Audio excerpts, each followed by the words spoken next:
there early on the support roam. With Power of Evil, they zoned him out from that fight. They get 2 kills. They just snowballed so effectively and have put a stop to Evil Geniuses at every turn.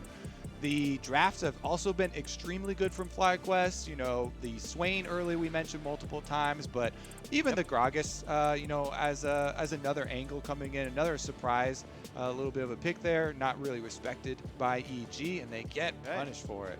And EG move on to a Mordekaiser ban now, which again is actually a pretty solid pick in Hecarim overall. So if EG really want to keep playing that one champion, well, a Mordekaiser ban does make sense for that one. You're seeing Marksman ban coming through for FlyQuest yet again. This time they are dropping the Callista off the table as well, saying we think you still want to play that one, even though the Xayah was pretty solid from Bang.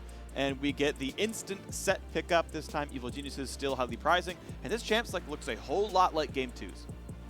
Yeah, even though the set was nerfed, I mean, it's been used so well by both Solo and Santorin. EG still prizing that as a takeaway pick. But Santorin right back on the Volibear. He's had success with it already. You know, a lot of the early plays have been super successful. Has kept himself alive the entire series as well, as stated by the analyst. That's kind of the infinite KDA for superstar assist jungler Santorin so far. Yeah, 1-0-29. EG going to go for a new look here. It was Xayah Rakan last time. Now it's going to be Senna Tahm Kench. I think this can be very, very good. I think it really does work with the dive composition. The question is, can FlyQuest answer what I'm actually guessing to be a dive comp based on these picks? Can they make things happen with this one? So what's the third pick going to be? Are they going to grab? Well, they can't get Mordekaiser like they had gotten in Game 2. That one is gone. So they're going to grab Renekton early on, claim this top lane pick before it's banned away, and try to give Solo a lot of individual agency. Yeah, because they left up both the Gangplank and the Rumble, so Solo's kind of throwing it down here already. All right, do you really want to pick the Gangplank into my Renekton? We are going to try and dive you, kill you early. Renekton Volibear is such an incredible 2v2. No matter what EG try and run on the top side. There's the Gangplank bans coming through. Will they also throw the Rumble up there? I feel like that should be the other one from FlyQuest, but Rumble's also pretty easily punished with that 2v2. Yeah, I'm curious what Hecarim Renekton looks like, just because I'm hyping on it, but it's all that Huni has played so far this series, and it feels like that's clearly where they are looking. Right now, though, support bans are coming through for Evil Geniuses. The Gragas from last game, of course, is still available. We'll see if that comes through at some point, but Bard, obviously, highly prized, very, very strong. Thresh, which was played in Game 1, was also pretty effective, so we'll see what comes through. Yeah, Ignar, I generally want to see him on some sort of playmaking champion. He's been so good on Rakan, Gragas, all these types of things with the Engage, so see what they pull out here. Azir banned away from Golden Glue. Maybe he goes with the Zoe or something then instead. I mean, they do have the Senna TK kind of safety bottom lane, so Golden Glue is going to have to do a large amount of damage if they want to kind of, you know, have those mid-game team fights. Really be able to pull them off. Yeah, consistent damage right now, not on the EG comp. Even if Set is top lane, you still don't do all that much, even with the Triforce. So Corki going to come through on the EG side to ban consistent DPS on the backside here. FlyQuest, I don't believe, have any reason to early pick Ahri. I think they are better poised, grabbing their support and waiting. But I, you know, don't mind the hover. Rakan, yeah, not a huge shock right here. Very good engage tools. Rakan, Renekton, and Volibear. Even Ashe over the top can really get in there. Of course, Tahm Kench can keep people safe, and Senna can shield for the counter engage. Yeah, and Rakan also can do level 1s, jumping over walls. Just saying, EG might have to keep their eyes on a couple of those walls just in case. I doubt FlyQuest would do a similar play back-to-back, but now you really got to be hyper-focused on those options. All right, well, Syndra is left up as the most common Orianna counter pick, and with Orianna locked in for Golden Glue, of course, this is still go forward, dive, find your matchups. Is it 3 Hecarims in a row? There's on it, like, based on composition, this actually would make sense. This is sort of what the comp looks like. Senna is great when your team is diving in, and no, I like this. Is it gonna be locked in? He flinches and goes to Gnar into the Renekton. Yeah, I really would have liked that too, because EG are showing so much utility already. Senna, a lot of the later game is, you know, comes out of her healing also. She does have a really good range scaling. Orianna with the extra shields and tons of utility you can bring with playmaking with this champion later would have been cool to see. Huni has played a lot of Gnar throughout his career, throughout his years, even at Worlds with SKT. And he's going to be doing it once again here. In mini form, you do have to be worried about flashes coming through with a Renekton Volibear, because that can be a really scary combo. If they get a flash stun on you, you are dead. Other than that, though, you should be able to keep your distance. Hyper did get some buffs for attack speed, so Gnar can utilize it to be really annoying and try and keep your range with it. Your boomerang spam allows you to also play defensively if you are on weak side. Your jungler's already down bottom and that there's going to be pressure around. So it is a pretty versatile pick, but later into the game, you also have to play around that rage bar and coordinating with your team. Sure. So there's a lot more things to think about. A lot of things to think about for sure. I want to point out that this is 3 games in a row that I believe Huni has gotten himself counter pick, and this is the first time of those 3 his champion is actually favored to win a game of League of Legends against his lane opponent. Not saying the matchup in lane can't be the case, but overall game impact. We saw the Shen beating a dive comp, for example. All that stuff can make things really, really tough right here. So now we expect Gnar to do well into Renekton in lane, or at least pretty decently. And then also, obviously, teamfight prowess with the comp around. This is the first time I feel Huni is actually favored to do well. So I'm curious to see if this is what it takes for EG to come around. Again, we expect Syndra to be good into Orianna, but Syndra was heavily nerfed, and if she's not given first blood at level 1, if she's not given a double kill at level 4, you might see Golden having a much better time in this lane. And EG, I do think, have a draft that we can get behind and be excited for and see if they can pull back the series. Yeah, they're going to have to. It is FlyQuest's new motto, the hashtag go deep, but it is EG that have to dig deep right now. Because they are backs against the walls. They're going to have to go down to the lower bracket. It's looking really scary for them right now. We're going to hope that EG can play again in this one. A win in Game 3 means they can play a Game 4. Otherwise, they are down to the lower bracket with a date against 100 Thieves. And they will play that this weekend, by the way. Dignitas versus TSM is tomorrow. It is tomorrow at the same time and place, off the fact that, yes, indeed, Golden Guardians 3-0'd TSM, and EG are about to face that same fate, staring down the barrel of a 3-0 at the hands of FlyQuest, with the Battle Time of Threes, who are just constantly taking notes. How can we get someday to clap Huni as hard as Solo has been? How can we get everything else to go well with Ryomo and the rest of the crew? EG need to win to keep themselves in the chance at holding on to an upper bracket spot. FlyQuest looking to knock them down here and now. I immediately started laughing because we talked about it in Champ Select, but Zeyzal is watching that wall, but like a hawk behind the Dragon Pick. It's like, all right, Ignar, you're not making this move again. He does a lot of solo queue as well, but it is going to be a normal start this time around. No possibilities of those level 1 invades anymore. Svenskeren and Santorin both starting bottom side. So if Santorin really wants to, you can do blue buff, Gromp, red buff on Volibear. You do it really quick because it's just single target camps with your machete, and you can immediately run up to try and punish Huni. Gnar can push Renekton early. It's super annoying with the range advantage and the boomerangs, but like I was saying, if you get up there with a jungler with flash, you get up there at level 3 with red buff, they can double flash on the mini Gnar, and even if the other jungler is there, you win the 2v2 because the double flash, you can layer your CC, you can kill a mini Gnar before he can transform. Huni has worked up his rage bar though, and we'll see how well he can keep it. Of course, last hitting in lane, just going to try and save the autos for that. The Huni fleet footwork going to be running around trying to kite and keep dealing the damage. 11 out of 12 CS is going to be the start. Good job, Solo. Started with dash, by the way, to get in and out of those fights and get CS without taking too much damage. That was the adaptation for this matchup. It's coming. Stun right there. And he can start going for the heals when needed. So Santorin nearby.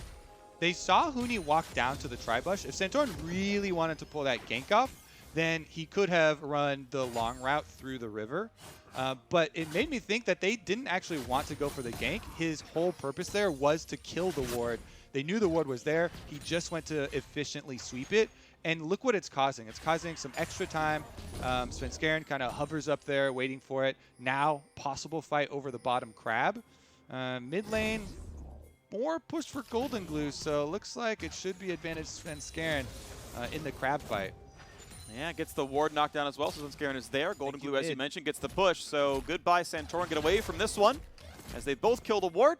4 camps apiece, but now the 5th camp goes to Svenskeren, getting that one first, and it is Santorin now running to the other side of the map to look for Wolves and Second Scuttle or something, and it's not going to be really all that exciting for the guy. Yeah, his bottom lane is also pushed in, so he's like, team gap, can't get the crab either. Double crab is pulled off for ENG as Bang and Zazel, they're able to push on up. Pretty easy to take it for themselves as well. Always feels nice to get the double crab for the extra safety and leave Santorin with a lot fewer options because he did kind of reverse clear back down here. No more camps for him to take, only his Krugs are up. So you just kind of sit there with no extra camps to take, and he's kind of forcing the possible gank there onto Orianna, thinks better of it, and just has to return to the Gromp. I really like this laning by Bang and Zazel. This is hard to do if you don't get really, really good farm, but Bang's able to recall off of 5 waves, right? The wave number, right, 3, 6, 9, 12, those are the cannon waves. You want to recall in the face of a cannon wave, which means you want to recall on 5 or the 5th or 8th wave, right? And he manages to recall on the 5th wave with enough money for a pickaxe. You do not get that without very good CS. 32 CS is a really, really good mark by Bang. Well done to him. If you don't have the mechanics of Bang, you're not going to get that good of a recall. And so he's able to get in lane at a decent time. He lost 3 melee minions, and now he's up a pickaxe in the laning phase, and Turtle isn't going to have a recall that's good in sight for a while, and it's going to give a lot of lane pressure. I think we should expect an early Drake out of Svenskeren off all the bot pressure. This should look really good on the EG side. Yep, they're able to get it slow pushing back towards them. Ooh, nice little trade here from Huni, whittling Solo down. Probably going to force a teleport recall as Huni's doing a good job keeping up that pressure. Yeah, looking good right now. Of course, Solo already down that potion to heal back up to half HP. Svenskeren does have a reason to be topside yet again as he's clearing through his top jungle once again without any ward coverage. You know, theoretically, right, a flash stun could be some decent damage. Solo at half health feels safe enough with his own flash available. Dodges away the boomerang. He's okay, but we can really see Huni is putting the hurt down right there, and Solo's trying his best to pick up the scraps. And to be fair, he's pretty much equal in CS, so not too bad for him just yet. And because Huni has been able to charge up his Rage Bar, he's so close to turning into Mega that it's not as scary as we were talking about before, where the Flash would mean instant death on Mini. Yeah, he has the ult for this play, so Santorin's just stunned to the wall. You ganked a Meganar! You are just dead! This is something you could know about, and well done right there. The XP could have been tracked, but a good play by Huni. Gets the stun to the wall. Good follow by Svenskeren. For the first time all series, EG gets first blood. Big difference between Mini and Mega. That's why Huni wasn't scared. They even had pings down on the river looking for it. Huni just turns to the juicy jungler coming up. He hits level 6 off of this minion.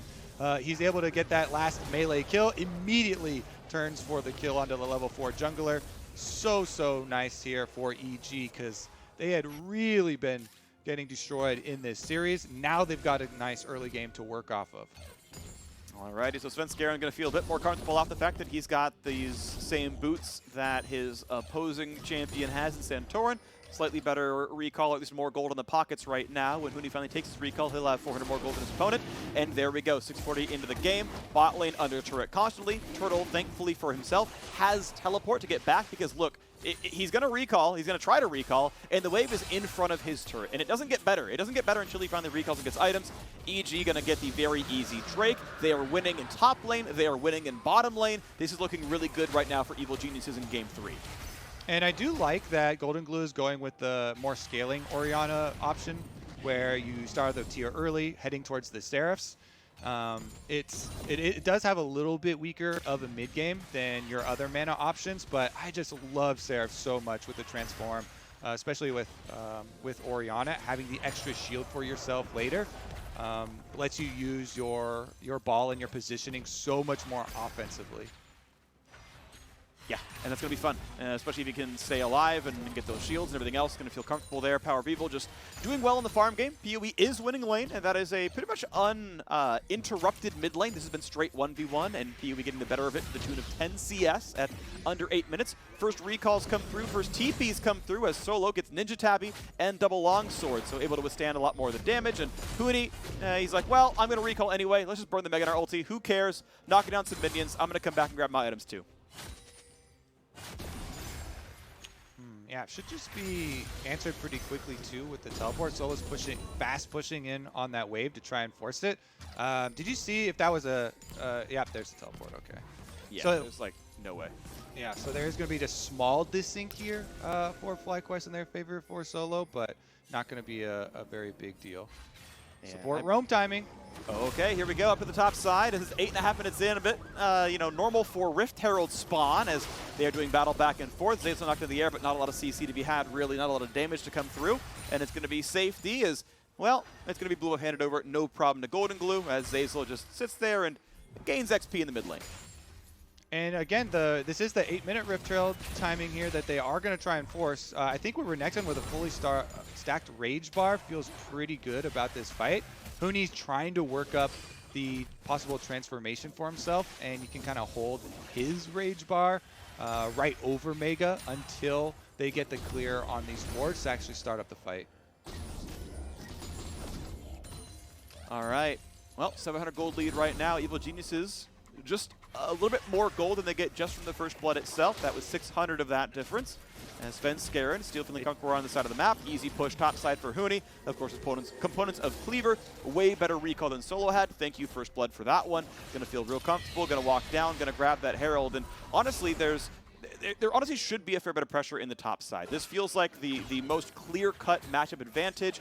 Huni, I think, is favored here. He's going to keep Solo under turret constantly. I do want to see that Herald show up in the next maybe minute or so to knock down more of that turret and let Huni really keep Solo under the gun.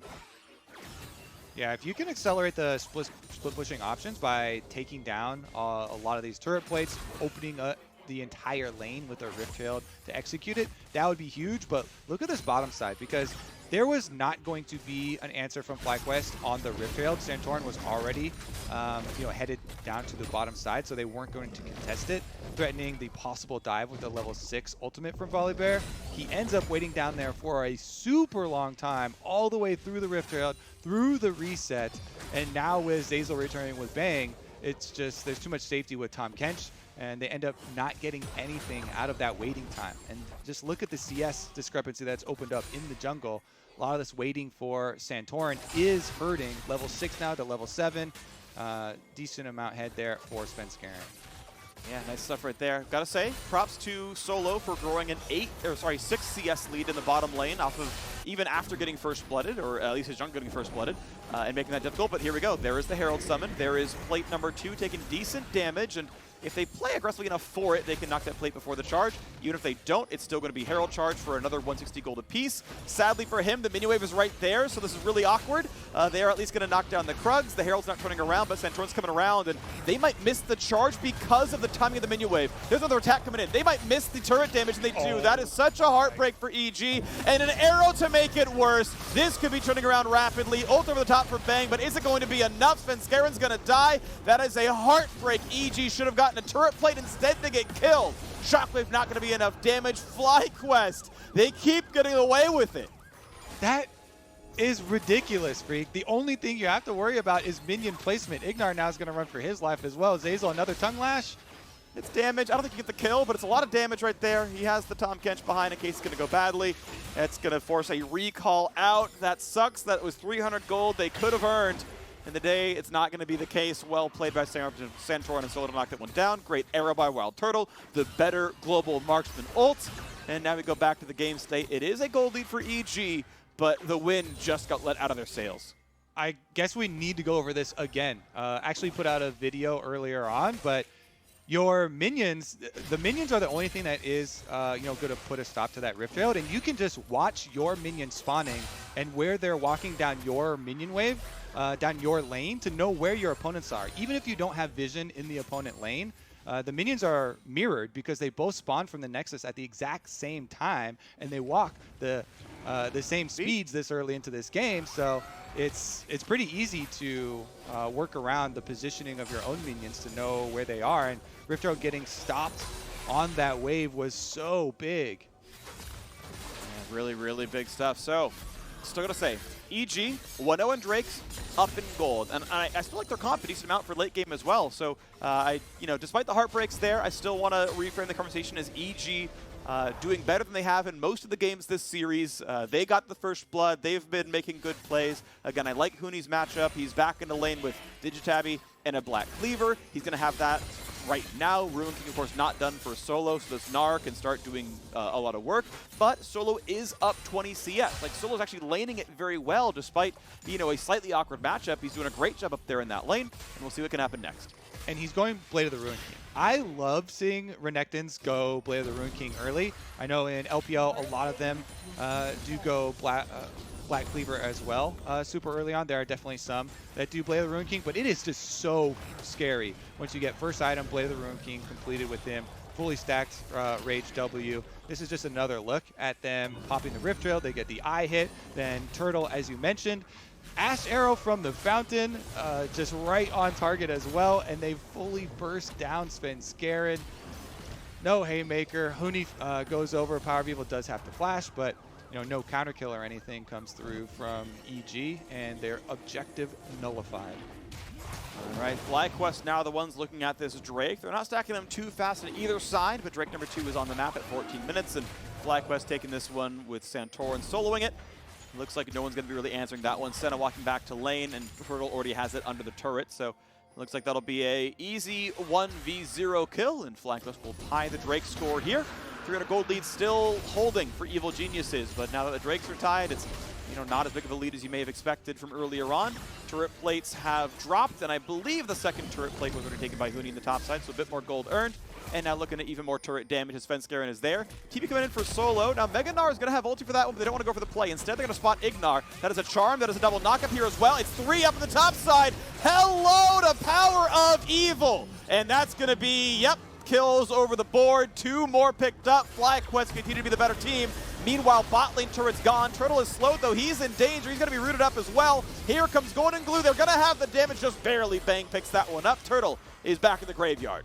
Yeah, EG do get a counter kill on the strong side of the map for them, you know, using their mid lane teleport down there at the same timing. But FlyQuest play was just better and earlier setup. Ignar, again, they just chain CC 100% to 0 this set. Once again, there's so many options. Renekton stun, Syndra stun, right out of the charm and knockup from Rakan here. Just look at it. Svenskeren doesn't get a chance to do anything. Charm into knockup, into stun.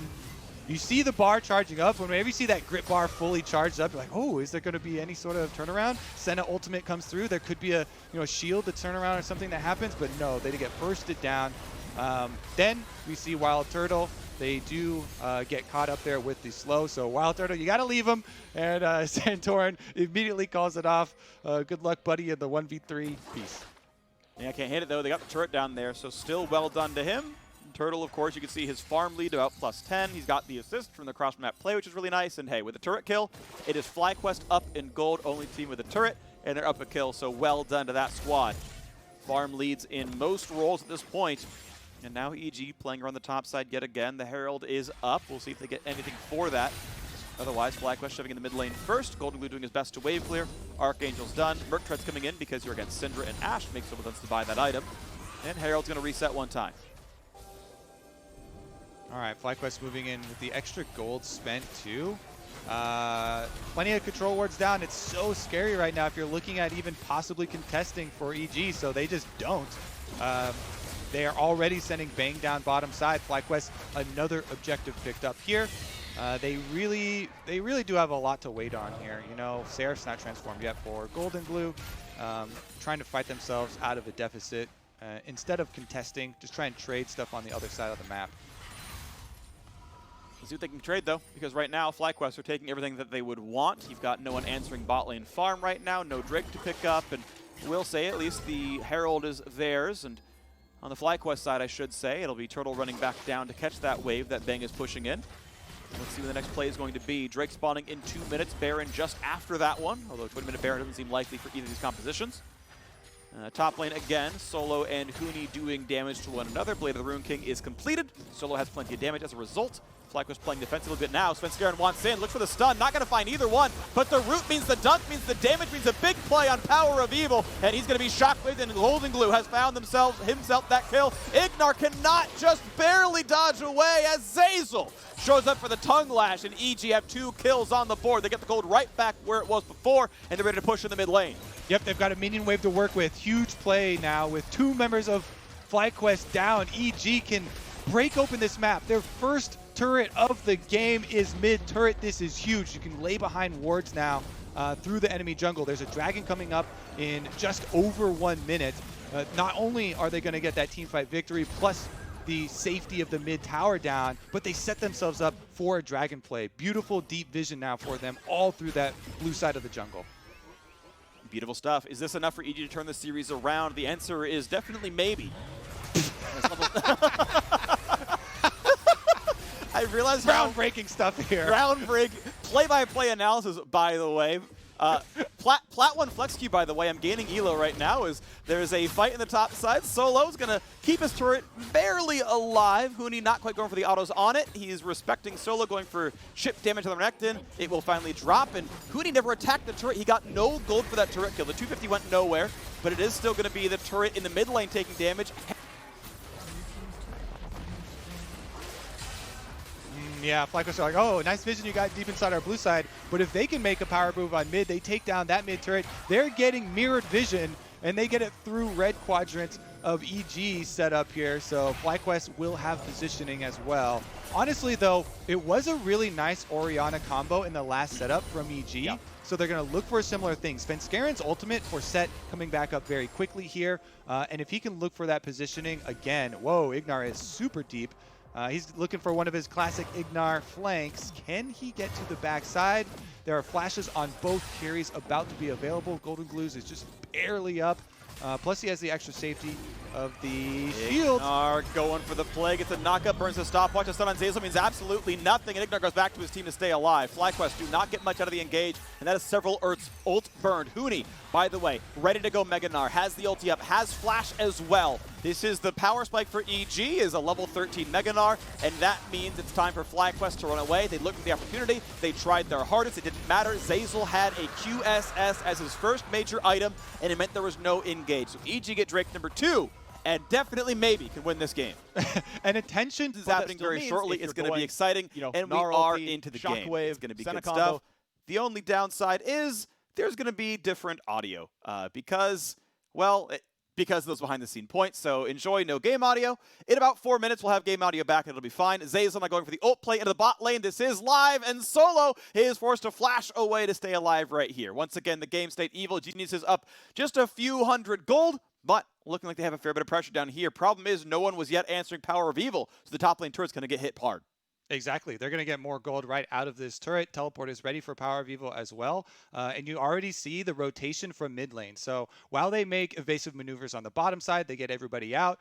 Turtle and Ignar pushed in mid lane and then are able to come take the rest of this blue quadrant of the jungle in addition to that tower that FlyQuest did get.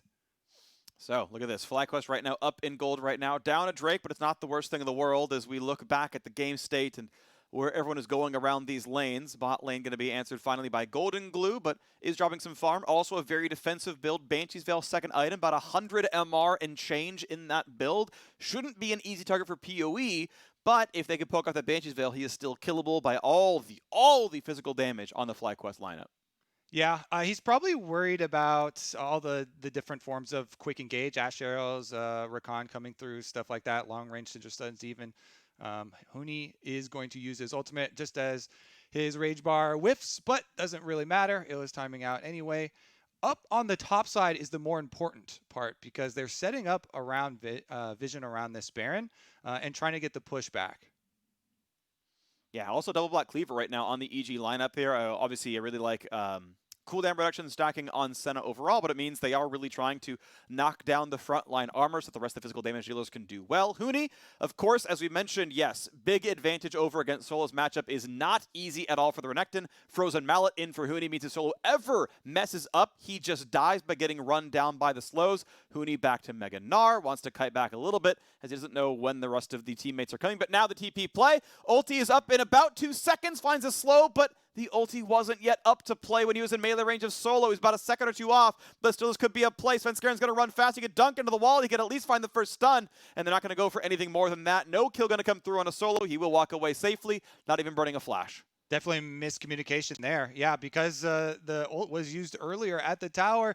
few seconds off means everything. If you start channeling teleport first, scares off the Renekton. He gets out alive, and nothing comes of that rotation from Evil Geniuses. Now they're kind of stuck in this jungle with Ignar, Turtle, both looking for possibilities of locking somebody down. Drake's still 2 minutes away, so it's not going to be the play just yet, but at least they're playing over this blue buff right now. Evil Genius is feeling a lot more comfortable in this game. Gold back to tied, blue buff being started, and can they hand it off to Golden Glue? Should be able to. Easy QW, easy pick up there, and no problems on that side of the map as the sad little blue buff soul will go unclaimed by Bang. Still scaling up. Muramana is done. That's a nice one to see. Black Cleaver, as we mentioned, already gone there as well.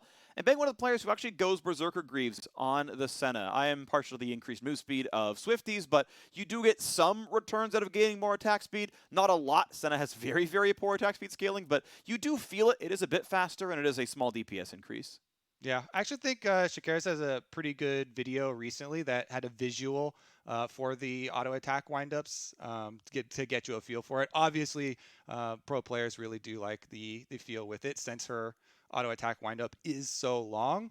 For setting up for this dragon fight, though, some key things have come in with the item spikes, and we're talking about, oh, this Rakan's job is so difficult for Ignar. But with the Zhonya's here, now he's got a little bit more safety when he does hard commit to one of these super deep flanks, trying to get behind the opponent. So he can go really aggressively, try and get the good engage for the team to allow Solo and Santorin better ways into the fight. So we do have an Ash Arrow hitting right before the pause. So that was the moment, I believe, that we were rolling back from. So that was the roll. That was everything up into the chrono break where people were saying connectivity issues was, hey, I'm Bang. I am a former 2-time world champion. I can flash Ash arrows, not in a straight line. My understanding is all players reporting this sort of delay. So we're going about 4 seconds back from that. And then when we come back on screen, it'll be the live game post-chrono break. Here we are, actual live gameplay. We are on for the rest of it. All right, let's get to it then. 17 seconds left on this Dragon FlyQuest with the inside track. Once again, need to mark Ignar here. Svenskeren did a good job last time looking for him. They usher up the mid wave. And Solo with a fully charged bar on the top side gets a big stun. Yeah, big damage there onto Huni. He's going to be pretty low. Thankfully, Senna can get that back a little bit, but Mountain Drake is on the board, and Huni still has to build up some rage. So auto attack over the wall, cues it as well, trying to get that built up. More healing coming through from the Senna, and still 3k health on the Drake. If there's time to do it, it is before Mega Gnar can be had, but they're playing it a little bit slowly. Huni about to be Mega, can't get over the wall in time. Good smite, good pickup there. Santorin claims Drake number 2. FlyQuest now tie that score. And without Huni able to get Mega Gnar in time, there is no real engaged threat, and EG can only push in the mid lane. Now, this could still be pretty good. They have the inside track. They've got this turret at 60% health, but they will not go any further. They will not try to knock that one down. Instead, ooh, it is Solo on the wrong side of the play. He can try to TP in the brush, but there is vision. Thankfully for him, though, there are no recall stops. There's no way to stop that one. Sorry, teleport stops, as Mininar cannot stun, and out he goes with only Burning Summon to teleport. So the positioning before this setup was so big for FlyQuest getting there first, having brush advantage, and simply this fully charged Renekton combo in the brush, setting up extra damage over the wall from Syndra as well, bursting down Huni, just means that the FlyQuest are able to further stave off the possible dragon stacking here for EG. I think that was a really big dragon fight for them, even though no kills go over. All right, so Bang going to go back into the mid lane and keep the farm going. Decent CS onto him, but Wild Turtle at 270 is a great clip. Power People right behind that one as well. Golden Glue the same, so good farm on 3 of the carries in this game. A slightly more defensive role, of course, for Bang, going towards Rapid Fire Cannon to get that first auto attack off. That can, of course, be very valuable. And you really do have good upfront damage on Senna, and just barely not catching the recall out of Ignar. That could have been the chance at a kill, or at least a flash burned away. End of the day won't mean much. Bang comes to give his champions some movement speed, turn them into wraiths for a second, but no place to be had but wave clear in the mid lane. Yeah, they've got plenty of cooldowns to use as well. Wild Turtle has the Hawk Shot. They've got both Scryers available for them, so they don't have to get worried at all here right now for FlyQuest, even though EG can walk on and stick around this Baron. They have plenty of stuff to check it, even with that Scuttle Crab and Svenskeren being the only one they saw walk in, still using one of them. Well, again, the play is around the mid lane as Santorin and Solo walk up to knock this one down. A little bit of a slow, not going to mean too much, but it puts Guardian on cooldown, which is a minor benefit in case it's a fight right away. Huni running back up the river. Current ward controls with FlyQuest. They took down the Scuttle about 50 seconds ago. Timing out soon.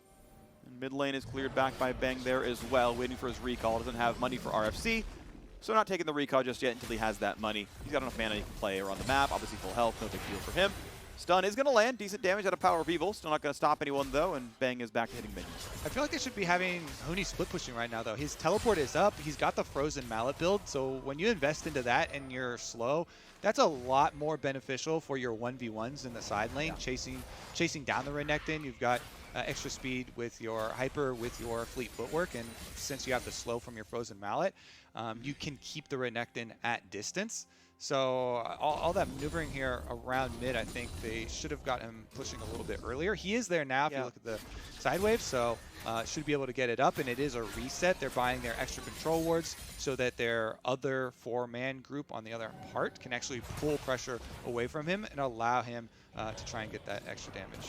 My guess, Kobe, was he was letting minions die as the bot lane is stacking up towards his own turret. Ooh, that's a shockwave. That's a big play towards Santorin. They're over the wall. They're going for the chase down. His ulti has been burned. He has flash if he needs it, and he's going to get away. Ulti not going to land. He flash ulted and got Santorin's ult to get away from that one. So can't blame the chance of the cooldown, can't blame the chance of the kill, but now there is a flashless, ultiless Volibear forced to heal back inside the base. And honestly, the flash and ult for Gnar, definitely a bit bigger impact for the team fights. But those two being traded there, Santorin, good use to get himself out of there with the escape. I still think Huni can be extremely useful to the team if they do work around the rage bar. The teleport now giving you the extra speed coming in is really big, and he's level 16 now, but he does have to start charging up his rage a little bit beforehand. A little bit of poke from Huni, trying to stack up the rage a bit there. Ignar walking forward, not going to land that boomerang yet. Still 50 seconds on the Drake. Big damage towards Zeyzal, not quite going to land on a Bang, though. First Ash arrow I've seen miss from Turtle in quite a while, to be honest. And now, here comes the engage. The attempt to play a knock up there. Zeyzal has to burn the QSS, gets away, gets a shield, gets to stay alive. Re-engage coming in. Dunk under the backline, hits on a 3. Big stun comes across, sent over the top as well. And EG want this fight. Can they kill Santorin? They're going to get Ignar first. Solo in the backline, gets 1 kill. He is right in the front and kites right back out. 4v4 in this fight. Double root comes in, but not enough for a kill. EG back to the mid lane. Their health bars can be sustained back up by the Senna. And to keep in mind that this Drake spawns in 20 seconds. Who's going to be healthy enough to do this one right now? EG could push in for mid, but they want to answer Drake as well. Which way do they go with this one? They're going to leave mid alone. They're going to play for the Drake instead when they could have gotten mid lane tier 2. They want to wait around, but Solo, keep in mind, he has a rage bar. He's level 16, no ulti, but a lot of stats on him. Not going to find the roots. Going to force Solo to back off and go into towards his Drake. As Santorin comes back onto the map, Ignar has respawned. The same's going to happen to Huni in 18 seconds. A very desynced recall. Very desynced respawn. Now look at the Drake right now. It's a 4v4, but soon the 5th will be here as into the front line goes the jungler, goes for the smite steal, cannot grab it, and it's a 2 for 0 if you count the Drake as a kill. Wild Turtle, of course, on the board with that one, and now Ignar is there. EG could have gotten mid lane tier 2. Instead, they chose to die in the Drake pit. Huni's alive now with his teleport available, but I think with the kill on the Svenskeren, it's just too big of a loss for EG. And they won't be able to punish at all. That was so big for FlyQuest. Smite landing as well as getting the kill here and being able to get out after the Orianna damage. Look at the setup here. All right, so once again, that arrow splits right between Zeyzal and Bang, so it doesn't get cooldowns out of either of them. And then they try and force because they want to get the recall from Orianna. There's the teleport starts channeling.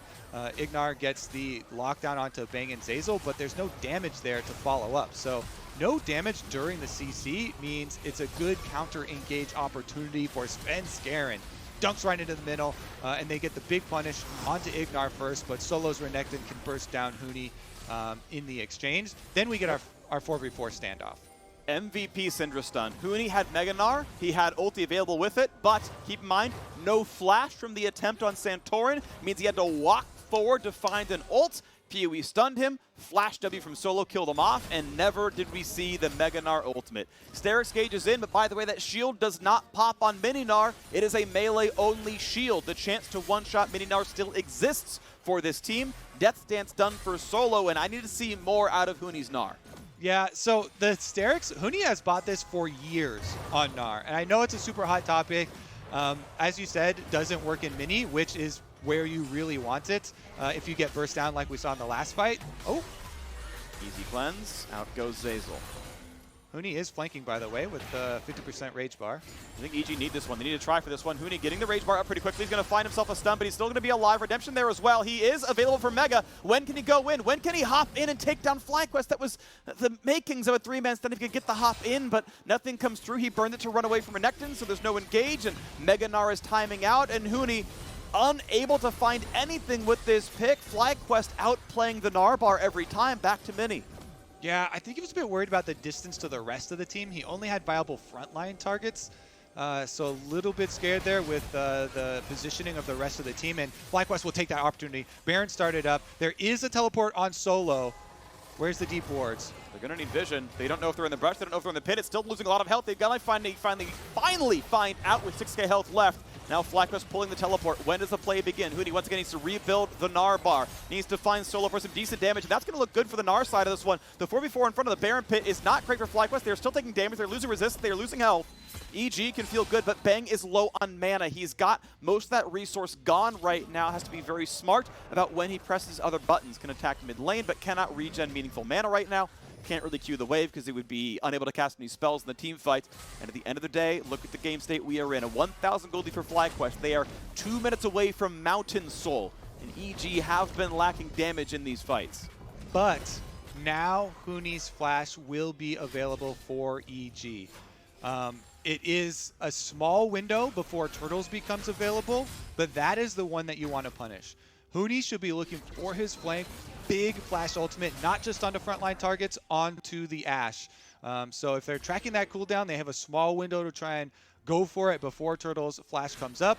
I don't think that it is going to work out for their dragon timing, so maybe they try and force something a bit earlier. You see them looking here. Huni doesn't really have super deep wards to teleport on, though, so probably going to have to walk his way over. And Turtle is about to get out of the danger zone when his flash comes back up. PoE 16, Bansheesville, Deathcap, similar build. Nice stun. Here comes the almost attempt, but no play coming through just yet. Blue buff on PoE that makes him feel really comfortable. 50 seconds on Mountain Drake. That is Soul for FlyQuest if they get it. Looking back in the mid lane, a little bit of damage towards Solo, but he is fine. Glacial does its best from Bang. Now another stun going to come through. Zeyzal, early QSS, might not have needed it, but regardless, he is once again unstunned. Solo going to look for the play around, but not going to find anything just yet. Santorin takes a bit of damage. Huni once again Mega Gnar and has flash. Can he find his way in once again?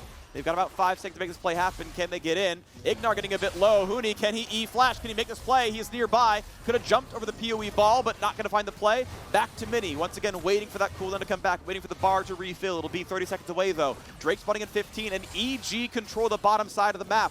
And they can send 1 to Drake and 4 to stop Baron. Senskaren can just solo this Drake right now, and now they can contest. This feels like EG should at least contest. Right now, it is FlyQuest on the play. What's it going to look like? They are sending all 5 to defend. 5k health left on the Baron. They look at the control ward over the wall. They know what's going on. 4,000 health left. FlyQuest probably cannot stay inside the pit. They have to peel back. Solo wants in. Flashes. Looks for Bang. Looks for the play. Good play by Zeyzal. Gets him right back out. But Ignar finds the charm. Shockwave only onto 1, and he will stay alive. Santorin is up for this one. Going to walk back. No problem. Baron will not hit him again. But the health bar lead is with Evil Geniuses. They survive the fight. They survive the flash engage. And Drake is theirs for free if they want it. Yep, FlyQuest tried to do that for us during the exhausted period for Mini Gnar. Now, are they going to have another attempt here? Because once again, down to the Dragon Soul for FlyQuest, Power of Evil, and FlyQuest know that they don't have time to work with. They're letting Huni solo what the rest of the team needs to come right back down. It's still a 5-on-5 overall. He's going to give up on the Drake and instead play for the fight. Ulti's, of course, missing for most of Evil Geniuses, missing for most of FlyQuest here as well. 5k health still left on the Baron. Santorin over the wall. Does have flash, does have smite, but no ulti. Would have to burn summoners to get back in the pit other than that blast plant. And it will reset once again. Send Huni towards that Drake. Let him go do all the work. Let him knock that one down. Prevent Soul Point from being claimed by FlyQuest. Get yourself back to 3 as well. Melee not under a bit of fire, not going to be knocked down. Blue buff handed over to Golden Glue, no problem there. EG, when can they make the play happen? Huni, close to Mega Gnar. Hop backwards, though. Again, will not have the engage tools, but they might hem them in. Huni can look for a slow shockwave. Catches Turtle. They find some damage. Can they find the root? They will catch it. The flash pulls it in, and here comes the dunk. Here comes the play. Isn't enough. Svenskaren cannot get the kill, but there's the Mega Gnar. It's a stun on a 3, and it's 3 kills picked up. Solo is on the run, and EG have finally turned the corner. Golden Glue is able to tag him, and he's chasing down Solo, too. He's not done yet, Freak. Oh, it's going to be dangerous. Lurks the pull right back in, healing back up out of the turret. 1Q will kill him, and they're going to get that kill of 4 for 0. And EG want to go for the base instead. 30-second respawn timers. It might be the Nexus itself. Ignar against the world for 20 seconds till Santorin comes back up. And EG want to pull a game back in this series. The Baron dance lasted about 3 minutes. They finally got the team fight. Ignar can't cut him away in time. Gonna go for the charm, gonna go for the knockup, but there are still no respawn timers. Turret number 1 is gone. Turret number 2 is next. And evil geniuses have started the comeback. They will knock down the Nexus and take a game in this best of 5. EG do it at the very breaking point. It was so close. FlyQuest setting up for a Mountain Soul for themselves. Turtle had flash there, gets tagged, they draw him back, and then the snare lands, so even though he flashes after that, still snared in place for when the Senna snare procs, and they chase them down for EG. What a close one. Series on the line. Yeah. And they make that play. They make the play, well done to them. This felt like the first game where EG were not at a significant disadvantage just from the draft phase, and lo and behold, a close game became an end game victory. Statistically, throughout the regular season, FlyQuest have had better mid to late game shot calling. They've closed games out from bigger deficits and smaller leads. At the end of the day, EG need to keep this level of play going where they can play it close. They can get kills on Santorin, finally ruining his KDA, having it by the end there, and then coming out with a win at the end of the day. So 2 more to go, though. Side selection for FlyQuest. We'll see if they want blue side back or if they're liking the blue-red the way it is. EG chose blue, so did FlyQuest when they had the options. We'll see if that turns around. Either way, 2 more to go for EG. 2 chances for FlyQuest to get into the next round and face Team Liquid or Cloud9. We'll see what happens. Now, of course, the series is alive, and after the break, the State Farm analyst will break down how that happened, so don't go anywhere.